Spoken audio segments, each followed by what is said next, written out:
Hello everybody, so today we have a compilation of cave exploring disasters. Some end tragically while the others do with more of a happy ending. These are the last 5 stories that I uploaded to my channel, so this compilation is for those who have not seen these already. And as usual, viewer discretion is advised.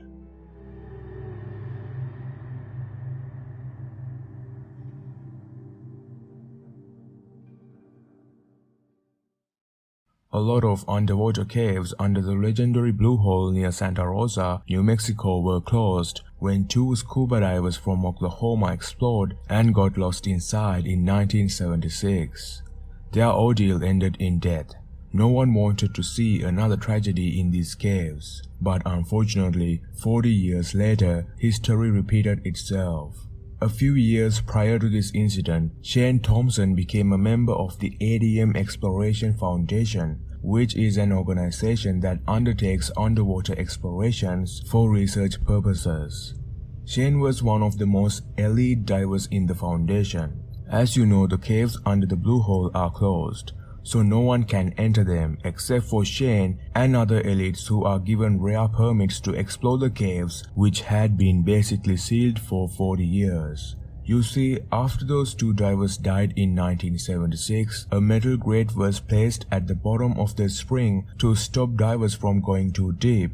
Well, that is if anyone dared to explore the waters. This is surely a great decision, because beneath the granting, there is a literal maze of twisting, turning caves. The ADM Foundation came to the Blue Hole in 2014 in hopes of attempting to further explore the caves beyond the grant. It took them quite a bit of attempts before they could remove the rocks above the granting. Fast forward to 2016, on a Thursday, Shane was supposed to be on safety duty near the mouth of the cave. That's when a fellow cave diver of the organization, Mike Young, came and entered the cave. He wanted to explore new passageways. So Mike entered a small chamber 194 feet deep through a narrow obstruction. Although Shane had no reason to follow Mike, he too went in. His reason to do so is unknown, because he was supposed to stay out on safety duty. Maybe he wanted to explore some new cave tunnels himself. Who knows? But either way, now both are inside the cave.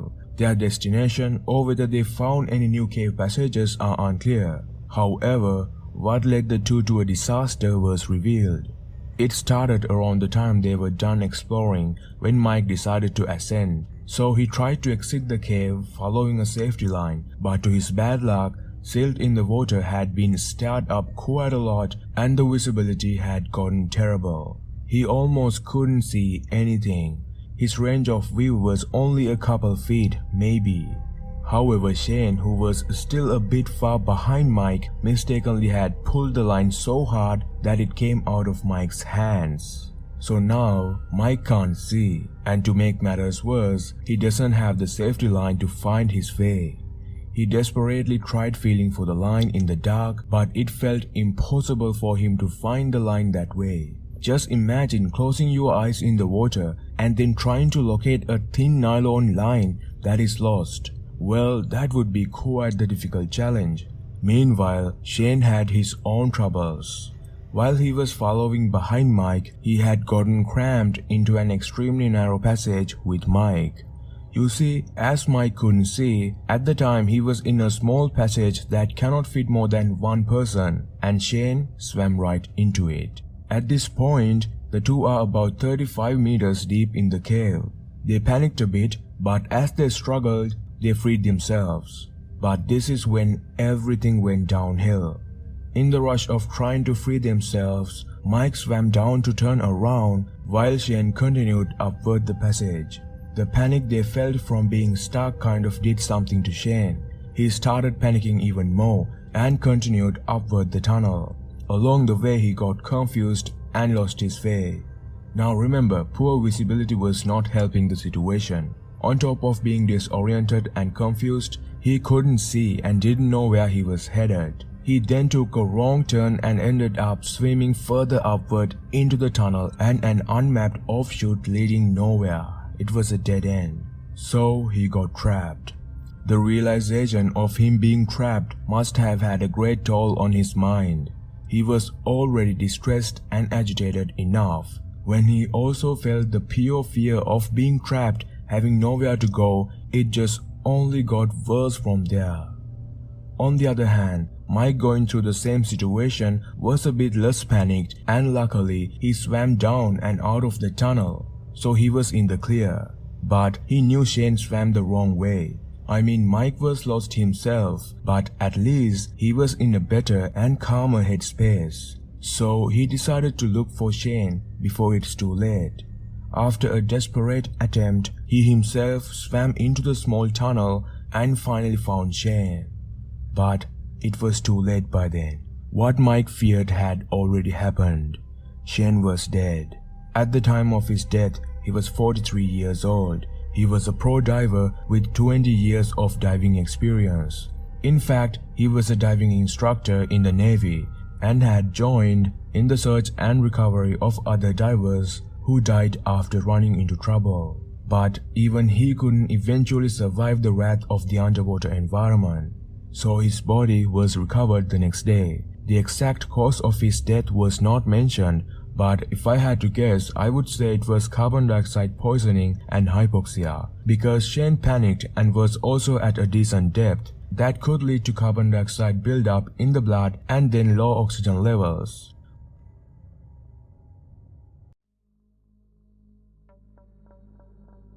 Bill and Hillary are doctors, but their busy careers never stopped them from diving. They loved it. One time they were on holiday with their 3 young sons in Costa Rica and they went sea diving. That's when this incident happened. On one morning during their vacation, the boys, who were 11, 13 and 15 years old at the time, headed off with an instructor, while their parents, Bill and Hillary, joined more of an advanced dive party. Both had years of diving experience and were 2 of the best qualified members of the group to dive in the sea. The first dive went well. Everybody in the group had a good time. But during their second dive of the day, something went horrifyingly wrong. A tremendously strong current, or what is called an underwater surge, hit the group, pushing them forward by about 40 feet along the edge of a reef. Everybody must have been carried and should have been ended up around the same area, but not Hillary. She was not with the group. Once the surge had pushed everyone towards one direction, Hillary wasn't carried with them. Just imagine 1 second you are diving next to your wife in the sea, and then the next, she's gone. And the last thing you remember is getting hit with a massive and scary current. When Bill and everybody else realized that Hillary was missing, they started searching for her immediately. 4 anxious minutes went by. Bill, the dive master, and literally everyone in the group couldn't find her. It was almost like another surge had carried her to a completely different direction, as far away from the group as possible. She was nowhere to be seen. Bill didn't want to just give up. He kept searching for her, and he finally and miraculously found her. He spotted her lying on the seafloor with her regulator out of her mouth. Apparently, Hillary had been knocked against the coral and the regulator had fallen out. That has to be the most heartbreaking and horrifying sight to see, seeing your wife most likely dead on the seabed of all places. I mean, the regulator out of her mouth must mean death, right? Well, not quite. She wasn't dead yet. She was unconscious, but by the time she was found, she wasn't breathing. Fortunately, the group wasn't very deep in the water, although they got carried farther away with the current from the shore. So, surfacing didn't take that long. Now remember, Bill and Hillary are doctors, so Bill was very aware of what's happening. He estimated that approximately 10 minutes had passed between the surge striking and Hillary losing her air and getting her onto the boat, where he began frantically performing CPR. Since then, about 20 minutes had passed. Hillary was still unresponsive. Bill was feeling true despair. In all his medical training, Bill never had done CPR for more than 20 minutes, and he knew that even if Hillary had come around there, and then there was a chance she might have suffered severe brain damage. But no matter what, the only thing he had in his mind was to bring her back. While he was doing CPR, he kept thinking to himself, "She's my buddy, I have got to bring her back. I'm not going to let her die." By this point, the couple's 3 sons had returned to the dive boat to find their father pumping their mother's chest, his desperation growing with each minute that passed. This was the most anxious and scared Bill had ever felt, not knowing whether his wife will come back. After the agonizing time spent on the boat, Bill and everybody else finally got Hillary to shore and into an ambulance. Miraculously, at this point, they found a pulse. A very weak one, but she still wasn't breathing. It was another 45 minutes before they got her to hospital. Incredibly, after 10 days of lying unresponsive, Hillary woke up and she was fine. She was talking, and despite having been deprived of oxygen for so long, she eventually made a full recovery. Everybody was dumbfounded because with her condition, no one truly thought that she would wake up like nothing happened. Medical experts speculated about how and why Hillary managed to avoid brain damage. Normally, after 10 minutes without oxygen, brain death occurs. Brain death means there's no brain activity. A person needs life support measures like a medical ventilator to help them breathe and stay alive, but Hillary didn't have any of that. When Bill started giving her CPR, it had already been 10 minutes. Medical experts believe that Bill giving CPR for far longer than usual must be the one thing that helped her stay alive. At the 10-minute mark, Bill started giving her CPR and didn't stop for a second until she was hospitalized. Bill may have pumped blood to her brain even when her heart wasn't. That saved her life, but still having no damage whatsoever was a miracle. Through his quick actions in those few vital minutes, the diving doctor had literally brought his wife back from the dead. Bill never gave up on her, so she survived. Neil Moss was a 20-year-old undergraduate in Oxford University studying philosophy. He loved sports in general, but his favorite activity was to go exploring the vast unknown darkness underground. Which brings us to his passion, caving. He would explore basically any cave that he gets the chance to. And one such journey was the expedition deep under the grounds of Derbyshire. On 22nd of March 1959, Neil as usual joined a group from the British Speleological Association to explore Stalagmite Chamber in Peak Cavern, one of England's best-known cave systems. Including Neil, the group was consisted of 8 cavers. Their plan was to explore this one specific cave passage that had never been explored by any human. It is located half a mile from the cave entrance. But it was no normal cave passage though. It was terrifyingly narrow, which I guess is what makes it so special and also makes cavers want to explore despite the dangers. So on that fateful Sunday, the group set off. They elbowed, crawled, and climbed their way through the muddy passages of Peak Cavern 1,000 feet below ground until they came to the spacious Stalagmite Chamber. The chamber that leads to the petrifyingly vertical shaft which leads almost straight down into the earth. That's what these cavers intended to explore. Just seeing the sight of this narrow passage alone excited everyone. To this group of cavers, this journey meant a lot. More new underwater environment to explore, along with an incredible adrenaline rush.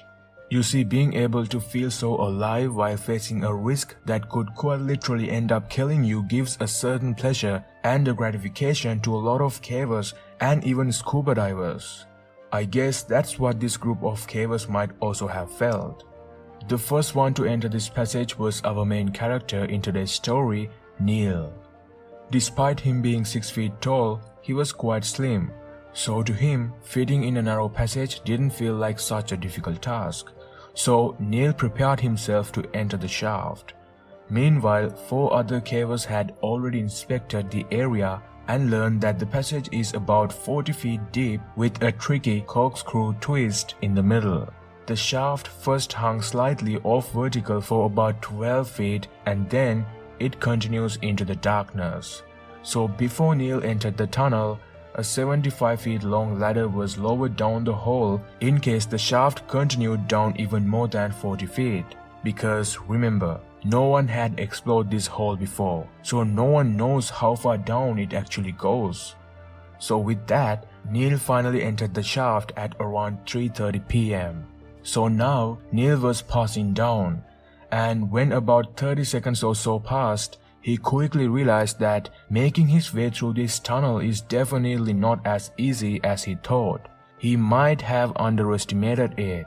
So as he was making his way down, he came across what believed to be a boulder in a slight recess, partially blocking the way. At first he thought he'll be able to shift it, but no, it was too heavy for him to move. After several failed attempts, he realized it was pointless to even try any further. The boulder was unmovable.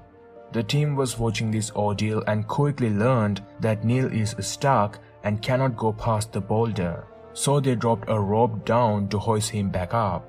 You see, because the tunnel is so small, a person cannot find enough space to do much of anything. So ascending through this narrow passage was a nightmare. And just like that, this is where the trouble began. With the little space he had, Neil barely managed to tie the rope to himself, hoping his team will be able to hoist him up. But he was simply too heavy. Every time they tried, the rope snapped. Right away Neil panicked. It just hit him. It was no fun and games anymore. In that moment of panic, Neil lost it. He started acting irrationally. He twisted his body in such a way that left him jammed even tighter just below the corkscrew section of the shaft. Not to mention the ladder they had lowered down the tunnel earlier. It took up some space too. According to the 1982 book Race Against Time, Neil was quote-unquote sandwiched in an elliptical silt only 18 inches wide. The team up from the shaft entrance knew that Neil was acting out of fear. Then they suddenly heard Neil's voice coming somewhere in the middle of the 40-foot-long tunnel. "I say, I'm stuck. I can't budge even an inch." Well, at this point it was pretty obvious. So since a rope wasn't enough, Neil then said with the ladder he could try and climb up, so he barely reached the lowest rung of the ladder. But the problem was the tunnel. It was so restricted that Neil could not move his legs up far enough to reach the rungs of the ladder. His arms were also stuck by his sides, so he couldn't even flex his elbows in order to pull himself up to the rung above him. But somehow, the panic and the aggression he felt helped him free one of his hands and cling to the rung above him. Finally, something went right, so he asked his fellow cavers to pull the ladder back up while he was able to stay clung to it. Quickly, everybody did as Neil asked, but sadly, they were only able to lift it a little distance. The ladder itself got jammed. So in spite of Neil having a ladder and a whole team of cavers above to pull him up, he was still completely stuck inside the dark and claustrophobically small passage. Meanwhile, a new problem emerged. Since Neil was blocking the airflow of the shaft, the atmosphere was rapidly getting polluted with carbon dioxide. Although the team was tirelessly trying all kinds of ways to rescue Neil, they realized he was only getting worse. At a certain point, Neil lost his senses. It was quite apparent that he was acting confused and disoriented. It was probably due to the low levels of oxygen in his system. By some, he was described as less cooperative. I mean, it makes sense because his mind was so clouded due to what believed to be carbon dioxide poisoning. He wasn't basically himself and seemed unconcerned about the seriousness of his predicament.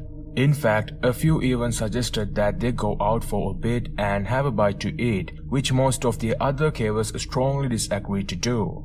You see, if you are a caver, you likely must know the potential conditions a person can develop when they are stuck in a passage with little oxygen to breathe.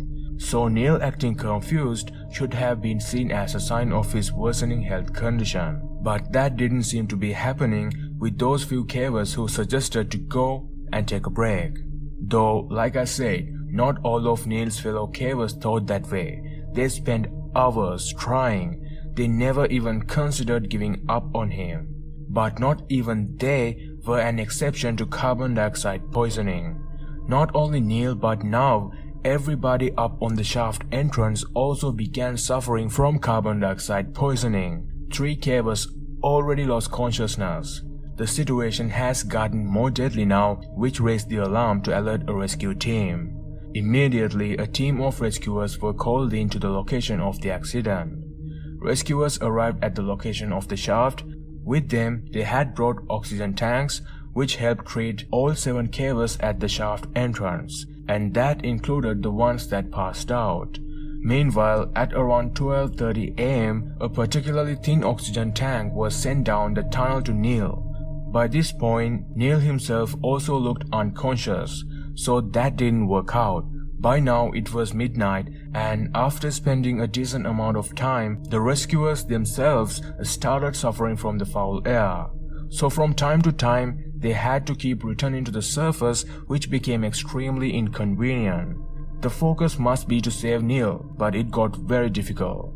Here's a picture of Neil's caving companions when they returned back to the surface due to polluted air in the cave and also for a change of clothes. As you can see, they are almost breaking down. Everyone in the team at first thought the rescue would be a mere matter of lowered ropes and heaving, but with time, the truth dawned on them, and this picture shows it all: the shock and remorse. Some time went by. Compressed air tanks pumped oxygen down the shaft in an attempt to blow the carbon dioxide out. Meanwhile, the other cavers tried tunneling through to the shaft, hoping they would come out below Neil and pull him to safety, but sadly, none of their attempts also succeeded. So far, they have spent 9 hours tirelessly trying to rescue Neil, and yet no one was able to rescue or at the bare minimum help him in any way. He was suffering every second he spent stuck in the tunnel. When everybody ran out of all the options they had, they called in for a special pro caver. He was particularly small and therefore perfect to fit inside narrow cave passages. Along with him, an 18-year-old experienced caver, June Bailey from Manchester, also turned up to try to help Neil. According to the media reports from the time, she even had been instructed to break Neil's collarbones in order to free his shoulders if it ever came to that. She gave her everything to try and save him, yet was unable to get him out. Similarly, the small caver also attempted many times, but the outcome was no different from Bailey's. By Monday, almost a day after the team went on the expedition, everybody could hear Neil's labored breathing as he struggled loudly. A heartbreaking moment. The young caver was getting closer to his end in the middle of the tunnel below the rescuers. To make matters worse, it started raining pretty heavily.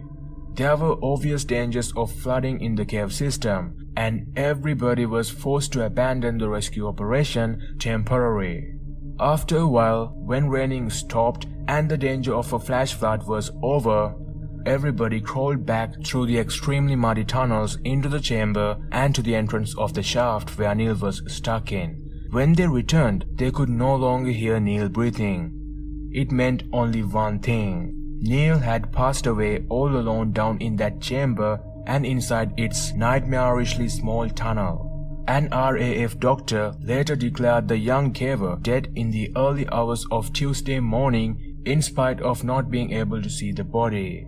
The exact time of Neil's death was unclear, but the inquest stated it as 3 am on Tuesday 24th of March 1959. While all this was happening, Neil's dad, Eric Moss, was outside of the cave entrance. He didn't want to leave until he sees his son, but sadly he was not able to see his son, and instead he was faced with the news of his son's passing. Eric was devastated. It was truly a sad sight to see, a father coping with the death of his son. Later, Eric had one request, a request to leave his son where he was so that no other lives would suffer the same fate in the tunnel. The authorities respected his wish and made sure that Neil will be left alone inside the shaft. Later, the lower shaft was sealed with loose rocks. The news of Neil's death and the incredible attempts made to save him attracted the attention from all parts of the world. Some of the individuals who joined the rescue mission and risked their lives to save Neil was also given awards in recognition of their bravery. This incident changed the cave exploring world. New laws and safety procedures for cave rescue operations were put in place. In fact, some people even demanded for caving to be illegal in the UK. Following the accident, Stalagmite Chamber was renamed as Moss Chamber, as in Neil Moss, in memory of the young man who met his end in pursuit of what he loved, cave exploring. Tim was a 43-year-old technical diver and a dive master with plenty of experience in the sport. He was in good shape and well known by the people in his town as a friendly and kind man. He oftentimes helped boaters at the local marina by cleaning hulls and diving to retrieve lost rudders and lower outboard units in both freshwater river and in the ocean environments. Fast forward to the day of this story. It was a busy weekend on the river marina when a recreational boater collided with another vessel and lost control of his large 40-foot-long pleasure craft. Within minutes, the boat sank to the bottom of the river. The people on board had made it to the shore, but the boat had gone down. It was approximately 50 feet down in the freshwater river. When this incident happened, the owner of the marina asked him if he was up to go and take a look at the boat and see whether there are any ways to bring it back to the surface. Before that, a local commercial diver had already agreed to do the job, but he wasn't available that day, plus his price was too high. So that's when Marina's owner had asked Tim to do the job. Tim had never tried to raise a boat as large as this one from the riverbed before. The biggest thing he had ever dealt with was boat engines. But despite that, Tim happily accepted the job for half the price that the other diver had wanted to charge. He decided to start the retrieval of the boat the following morning. So the day before that, he planned the mission. He knew he had to make quite a lot of dives back and forth. He first would have to make several dives to place the lift bags on the boat. Second, he would have to make a few more to fill them all and then also bring the boat to the shore. He asked a bunch of friends also to come and help him with the equipment. They agreed and yeah, everything was going smoothly. In a flash, that day passed and the next morning came, the day of the boat retrieval. Before getting started with the main dives, equipment and everything else, Tim decided to go on a survey dive and check out the boat's condition and the environment around it. Plus, he would be able to determine how many lift bags he would need. Since it was only to take a look, Tim didn't ask for anyone to come along with him. You see, the boat had sunk out of the main shipping channel, and therefore the area was marked with the buoy to warn the other boaters to stay away. So, before Tim began his descent to the seabed, he geared up on the shore and swam straight from the riverbank to the buoy. Normally you would use another boat and a few more people to stay on the boat while you are on the dive, but like I said, Tim didn't bring anyone with him for the very first dive of that day. Before he swam straight downward, he placed a diver down flag on top of the marker buoy, and then the journey began. He used an underwater scooter to navigate his way against the river current and get back to his exit point. So with that, he descended to the riverbed where the boat was. He spent a good amount of time completing his survey of the sunken pleasure craft. He marked location for the lift bags on an underwater slate that he had carried with him. So now, almost done with the dive, and the hull against the riverbed was the only thing left to be checked out. It was a bit difficult to see due to the stirred up silt and mud on the bottom, but he still managed to check it out along with the whole impact area. However, just to make sure, he wanted an even more thorough look, so he held onto the boat and turned his scooter around trying to blow the silt and mud out of the way. That way the water becomes clearer. But all of a sudden, something so unimaginable happened. With no warning, the boat rotated and fell onto Tim. He got trapped on the bottom of the river. Everything happened so fast. Most likely he was facing away from the boat when it was rolling toward him. It had taken several hours for anyone from the surface to notice Tim's dive flag. When help was called in, everyone knew that Tim was gone by that point. The local fire department's dive team recovered the corpse. By that point, it had been 4 hours since Tim had begun the dive. It had been found according to his dive computer. God only knows how terrifying and painful those last few minutes must have been. Imagine being trapped somewhere in a small space. That alone is unthinkably horrifying to most people. Tim must have run out of oxygen, or even more likely, panicked and exhausted himself before he passed out and eventually stopped breathing. What a sad fate. This story actually shows us how unpredictable and scary the underwater environment can be. Carl was a 55-year-old master scuba diver and had a lot of experience in mixed gas diving. If you don't know what mixed gas diving is, it basically means using a specific gas mixture to dive to greater depths. Carl always enjoyed spending a lot of time underwater, which is probably why he became that much more of a pro in the sport. One time he and his friends planned to dive and explore the hulking shipwreck sprawled across the seabed at a depth of over 200 feet. So they went to the Jersey Shore in New Jersey. This is a well-known diving destination for divers. Similar to Carl, his friends also had a lot of experience in technical diving, so they were confident that the dive was going to be successful. That day the sea was calm, the weather was good, simply all the conditions were great to explore the wreck. Everyone got on a local charter boat and headed to the destination where they can set off. They had decided to dive on an open circuit system. It is simply the use of a traditional breathing apparatus known as a regulator. Unlike closed circuit, the gas you breathe underwater does not get recycled. So you will have to bring a lot of gas cylinders to use for the whole time that you spend underwater. Not only that, depending on the depth, you have to use a specific mixture of gas. In other words, each air tank has different gas mixtures, and that's what Carl and his team also carried with them. One for the descent, another for the time spent at the seabed, and another for the ascent. Basically, they would switch to different air tanks with each part of the dive. The tanks were also attached to its own regulators.